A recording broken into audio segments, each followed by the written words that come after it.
what do you see in this image? If you basically can see but you can't describe it, I'll basically describe it for you. Okay, I'm actually hearing some fixes downstairs outside of our house because I'm guessing they're fixing the house that our old neighbors moved out from. But I apologize for that because I got good hearing. Basically, you are in a right room that has this small vertical bed.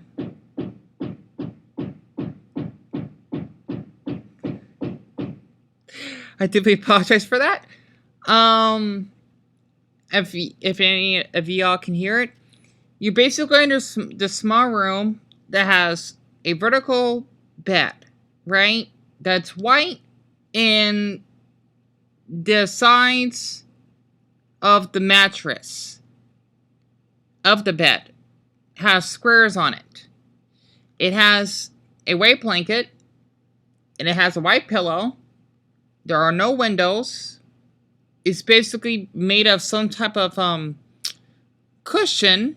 I guess you could say not styrofoam. I don't know what's the name of it, but let's just say it would be like a marshmallow and styrofoam design. And then the walls, they basically have squares on them, and they're also made the type of material, marshmallow and styrofoam type of design. Well, this image that you see here that describes that is from a mental hospital. However, though, not every mental hospital has something like this. And the reason why I want to say that is because I've been to 2 of them. And since I know I've been doing videos that I kind of don't feel well, I do enjoy, but at the same time have been, not wanting to do because they involving trends. I just wanted to do a video that describes me of what happened to me in the past. So, for the ones who are new here, my name is Dion, and hello. And if this basically does not interest you, feel free to view away. Thank you. And just to give you more details about one of the mental hospitals, I did explain this on one of my other videos, but I'm sure people have not viewed it. But I might as well just take my time to explain this better. Basically, I don't like to use the word mental hospital. Let's call it mental facility, right? It's supposed to be this large building that you go to if you have a severe mental illness. However, though, you probably would just get locked up there for no apparent reason, because of how some people on social media would view your social media based on your posts that you feel depressed, right? Or suicidal for that matter. And they decided to call 911 instead of supporting you, and you would hear a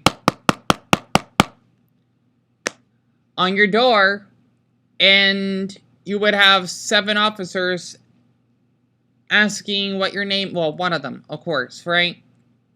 What your name is. I basically told them my name.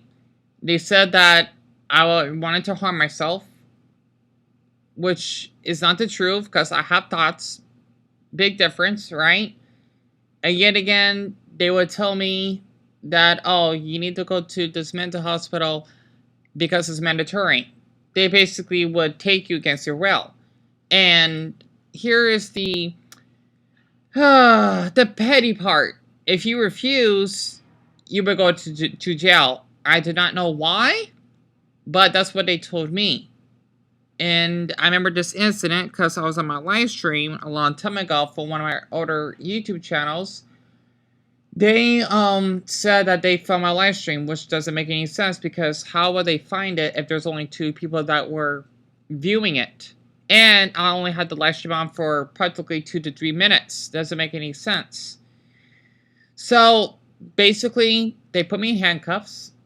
They didn't arrest me. They just put me in handcuffs, which is quite fascinating if you actually ask me. I don't know why they did that. It's so weird. I felt as though I was a criminal. That I basically murdered someone or probably held someone hostage. at her house. You know, this basically kidnapping or something. Or if I basically robbed 100 bones from the 7-Eleven, which doesn't make any sense. They took me inside their police car, of course. They took me to downtown. Well, okay, that's probably one of the mental hospitals. The one with the 7 officers, that's the one I went to. Basically, a smaller town from where we live, right? Basically, this happened during the afternoon. If I actually remembered, I apologize, I'm yawning. Boy, stress makes me tired. They took me inside the police car to go to this mental facility. Practically, I think it's like a 15-minute drive. Is it that long? Well, maybe like 13 minutes. Well, I don't know how long it was exactly. Maybe like 14 to 16 minutes, right? And basically this facility, I'm not going to say the name. I don't think the name is important. Plus, I don't, well, the city, right, that this place is taking place. Basically, the facility is a small single-story building, which means it's no upstairs or anything. You just enter inside the building. And I remember going inside as the police escorted me out of their police van. And pardon me for my voice, it sounds monotone. That's why it sounds deep. My voice isn't this deep, by the way. They would take me inside. I meet this big black nurse, right? He's a male, that makes sense. Doctor, whatever term you use, but I like to use nurse, right? Because they're supposed to assist people that have any medical conditions or mental health issues. And he would ask for my name, of course. He would write my name down, asking, I think, about my shoe size or something like that. They just want to give you like a background check of your height, etc., whatever. And after that incident, they took me inside this, how am I going to say this? One of the rooms. I guess you could say the patient rooms inside the mental facility. And let's just say, as I entered in that room, this is what people do not know about mental facilities, right?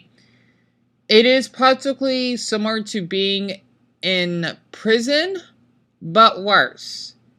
I'll definitely explain that throughout from this point. You would go inside, right? And of course, before you do so, they give you this mental patient gown. Kind of how you go to a jail, like here in the US, on how you would have like a certain uniform. Because I know like in jails or prisons in Europe, they don't have that. I think depending on like the country you're from or maybe the city, I think. But the thing is that they just give you a blue long shirt and pants, right? Kind of similar to how you're in the hospital here in the US that you're aware. And they would give you these, I don't know, it's quite fascinating. I still have one of them, by the way, in my closet. The mental patient socks, right? They're really cute, by the way. If I can actually dig into my closet, because I still have them in here, I think. I might have to, yeah, good. All right, I don't have to be a diglet and dig my butt in there.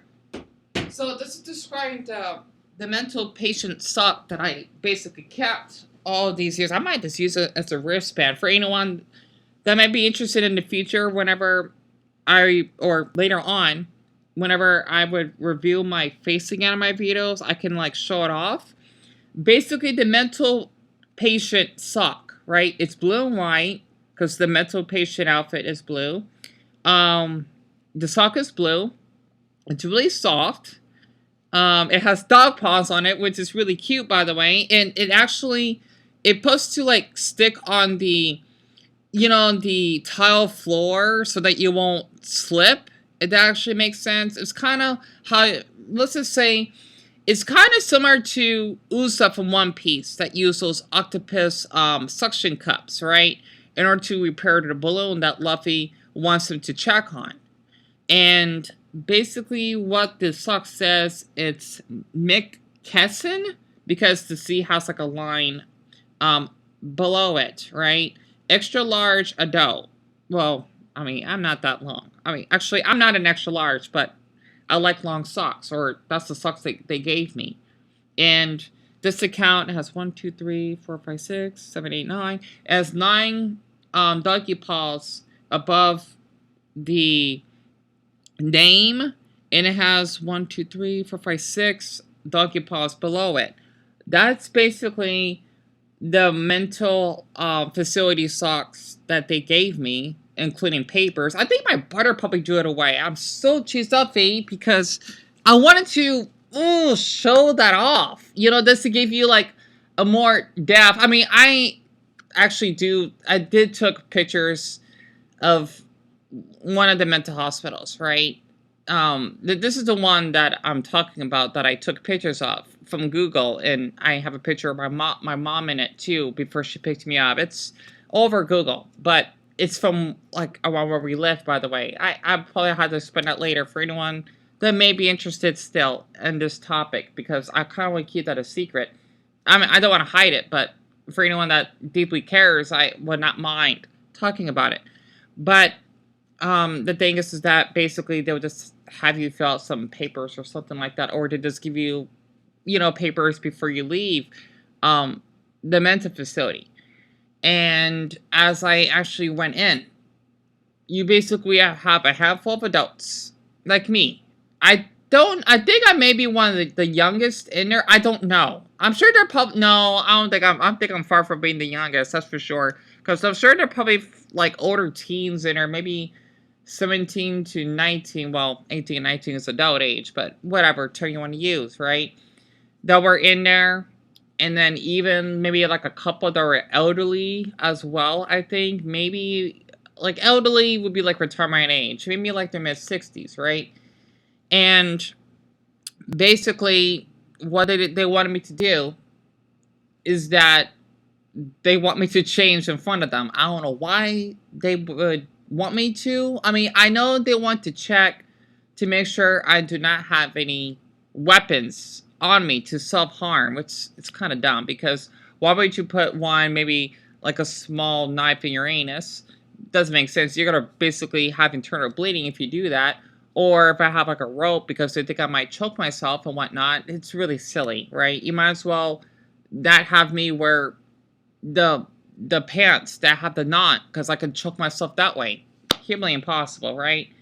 The thing is that some of the patients, they can change inside the changing room, aka bathroom, without any nurse vision.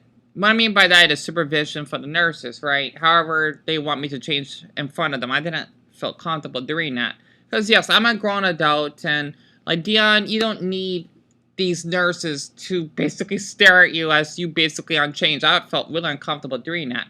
I know that's, I don't know, okay? I guessing that's what they do in some mental facilities, I suppose. I mean, I had to go do that twice. Well, they let me change inside in the other one, but this one, I don't know. They want to watch me doing it. While for other mental patients, they will let them change privately, right? And they want me to basically stretch out the pants so that they can check to see if I have anything that may self-harm, which clearly I don't, right? Because I remember I was wearing my I'm gonna spoil this, Cardinals pants, okay? And I think I was wearing a Flash T-shirt at the time, right? And of course, they put all that in the bag, just to keep for you until you leave out of the mental facility. And basically, after that, I would be assigned into sitting one of these, am I kidding, recliners. But normally, when you're in a mental facility, well, you would have like an opportunity to maybe have your own bed whenever you're tired, I think. Not like straight jackets. That is a movie stereotype, or at least this how can I say this? It's basically a reality TV show stereotype that in mental facilities they'll have you get a straight jacket. I mean, it depends on the mental facility. Maybe if you really act up, they would do that. I don't know. But when I was there, I never seen anyone wearing one. It actually makes sense. However, though, we didn't really have any beds, or they only had like a few rooms for mental patients to sleep in. And all we did is just sitting on these recliners and doing nothing. So, what's to say for anyone that may hate their grandparents? It's like visiting your grandparents, right? Maybe like, I want to give like an example. Like, let's just say you're visiting your grandparents in a boring trailer town somewhere outside of Tucson, right? You're just basically just sitting aside your grandmother's trailer. You don't do nothing. You don't have any internet, right? It's hot, because your grandmother doesn't have air conditioning, and you're just sitting there as your mother basically talks to her as you both visit her for the afternoon out of your mind of boredom. It's basically similar to that inside the mental facility. But it's the opposite in a way. Because you're basically watched over like a hawk. It actually makes sense. You have to be seated. It's freezing, by the way. I'm thinking the temp was probably like 64 degrees inside, right? And of course, you do have a blanket. And you basically would watch a movie that they decide to choose for mental patients to watch. I mean, unless you can kindly ask what movie you want to watch. I mean, good luck with that. How, as in, like, hope to your lucky four-leaf clover they would let you do so, and that's it. I mean, there's no activities whatsoever. You're inside this room that never turns off the light. They will probably dim it, but it will still basically probably irritate your autistic brain, which basically make it really difficult to sleep, especially if you're an insomniac, basically a person that cannot go to sleep, right? Or for someone like me that has the fear of going to sleep, I thinking I would have hypnophobia in a way. I know that's not an actual term, but like you cannot go to sleep, right? You're probably afraid of going to sleep. And I remember the only activities that we actually had was reading off a dictionary book that is basically damaged and old. Maybe having a random piece of paper that is from like a child's book and a dull pencil, which is kind of funny because they also would think that we would stab ourselves, right? So you actually cannot write on it. And I get it that they want to do this for people that do suffer with certain mental health issues, but it doesn't mean every single patient will feel this way. I was probably one of, I don't know, I wouldn't say like mentally sane, as in having like normal behavior. I just hide it. And this is only because I have depression. And I remembered, actually, that's right, that's the other mental facility I went to. By the way, just to share this, the other mental facility I went to, I sat right next to a boy, named Jeremiah. I don't remember how old he was. I think he was like between 16 to 19. I know he was like a teen, I think. He was really sweet. And he was there for a few days after I left. I even gave him my phone number, but he probably lost the paper or maybe his phone was off. I still remember him. He was white. He looked pretty young, and he did have some like chipped teeth and whatnot, but he was really sweet to talk to. He basically helped my social anxiety or generalized anxiety go down a little bit. He was really sweet because I didn't talk to any mental patients. And that's another thing I want to mention from that's the it's harder, like, Dion, how can you explain this? The thing is, the one with Jeremiah, that was the other mental hospital, the one in downtown. This one is Mom's here. Get ready. Mom's here? You're not ready. Oh, wow. No, I'll get ready. Crud. Shoot.